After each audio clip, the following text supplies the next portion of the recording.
Dictation 100 शब्द प्रति minute start होगा 5 सेकंड बाद।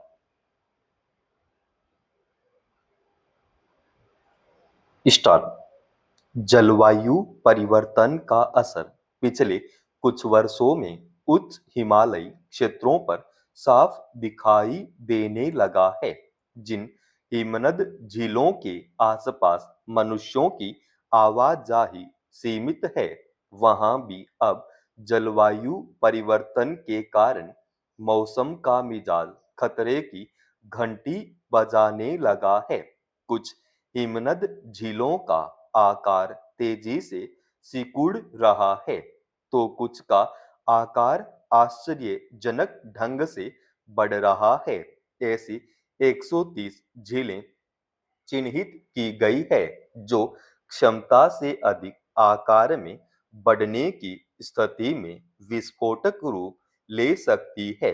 अगर ऐसा होता है, तो निचले क्षेत्रों की बस्तियों में तबाही मच सकती है। हिमनद झीलों के अनियंत्रित ढंग से बढ़ते आकार की सच्चाई इसरो के उपग्रह से ली गई तस्वीरों के अध्ययन से सामने आई है। इससे विज्ञानियों की चिंता बढ़ गई है।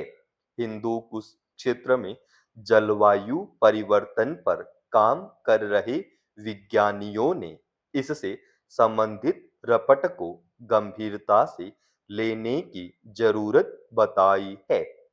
वर्ष 1984 से 2023 तक किए गए उपग्रह अध्ययन में कुछ 2431 बड़ी झीलें चिन्हित की गई हैं। इनका आकार 10 हेक्टेयर से अधिक है। इनमें से 676 झीलों का आकार 27% से अधिक बढ़ गया है। इनमें से 130 झीलें सबसे अधिक संवेदनशील है। हिमाचल प्रदेश की गेफांग घाट झील का आकार सर्वाधिक बड़ा है। इसका कुल क्षेत्रफल 101.3 हेक्टेयर हो गया है। हिमालयी क्षेत्र में 10 लाख लोग हिमनद झीलों के 10 किलोमीटर के दायरे में रहते हैं।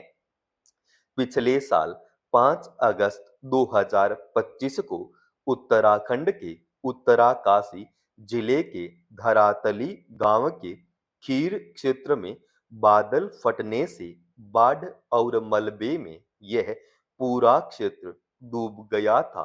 तेज बारिश से गंगोत्री क्षेत्र में आने वाली हिमनद झीलों को नाले में बदल दिया था। इस क्षेत्र में विभिन्न अध्ययनों के अनुसार हिमालय में छोटी बड़ी सभी तरह की झीलों की संख्या 8000 से भी अधिक है।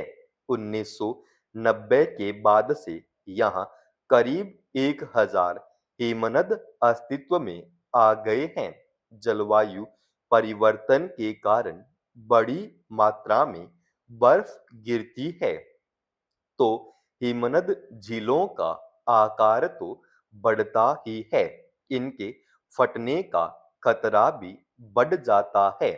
पोट्सडेम जलवायु प्रभाव शोध संस्थान के एक वैज्ञानिक ने धरती के बढ़ते तापमान की वजह से भारत में बारिश पर होने वाले प्रभावों का अध्ययन किया है। उनके मुताबिक जितनी बार धरती का पारा वैश्विक ताप के कारण 1 डिग्री सेल्सियस ऊपर चढ़ेगा, उतनी ही बार भारत में मानसूनी बारिश 5% अधिक होगी। मानसूनी बारिश का वास्तविक अंदाजा लगाना भी कठिन हो जाएगा। अनुमान है कि इस सदी के अंत तक साल दर साल तापमान बढ़ेगा। नतीजतन भारत में बारिश तबाही मचाएगी। ज्यादा बाढ़ आने से लाखों एकड़ में फैली फसलें खराब होंगी। संयुक्त राष्ट्र द्वारा वर्ष 2020 में किए गए एक अध्ययन से भी साफ हुआ था कि जलवायु परिवर्तन और पानी का अटूट संबंध है। इस रपट के मुताबिक दक्षिण एशिया में वर्ष 2030 तक बाढ़ की घटनाएं बढ़ेंगी। साफ है, वैश्विक तापमान के बढ़ते खतरे ने आम आदमी के दरवाजे पर दस्तक दे दी है। दुनिया में कहीं भी अचानक बारिश, बाढ़, बर्फबारी, बादल फटने या फिर सूखे के कहर का सामना करना पड़ सकता है। आंधी, तूफान और फिर अचानक ही ज्वालामुखियों के फटने की हैरत अंगेज घटनाएं भी यही संकेत दे रही है कि खतरे आसपास ही कहीं मंडरा रहे हैं। समुद्र और अंटार्कटिका जैसे बर्फीले क्षेत्र भी इस बदलाव के संकट से दो चार हो रहे हैं। दरअसल वायुमंडल में अतिरिक्त कार्बन डाइऑक्साइड महानगरों में भी अवशोषित होकर गहरे समुद्र में बैठ जाती है। यह वर्षों तक जमा रहती है। पिछली 2 शताब्दियों में 525 अरब टन कचरा महानगरों में चला गया है। इसके अलावा मानव जनित गतिविधियों से उत्सर्जित कार्बन डाइऑक्साइड का 50% भाग भी समुद्र और निरंतर होने वाली महासागर में इस कार्बन ऑक्साइड की गहराइयों में समा गया है।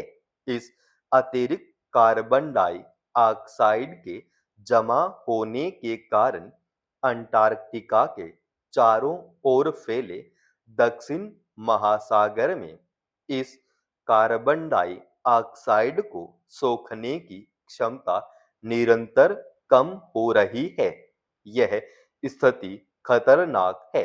ब्रिटिश अंटार्कटिका सर्वेक्षण के मुताबिक वैज्ञानिकों का कहना है कि दक्षिण महासागर कार्बन डाइऑक्साइड से लबालब हो गया है। नतीजतन अब समुद्र इसे अवशोषित करने के बजाय वायुमंडल में ही उगलने लगा है। समाप्त। दोस्तों, रोजाना ऐसे ही एडवांस डिक्टेशन के लिए चैनल को आप अभी सब्सक्राइब कीजिएगा और आज के इस डिक्टेशन का पीडीएफ फाइल हमने हमारे Telegram channel study with HP Swami पर डाल दिया है, जिसका लिंक इसी वीडियो के डिस्क्रिप्शन में डाल रखा है।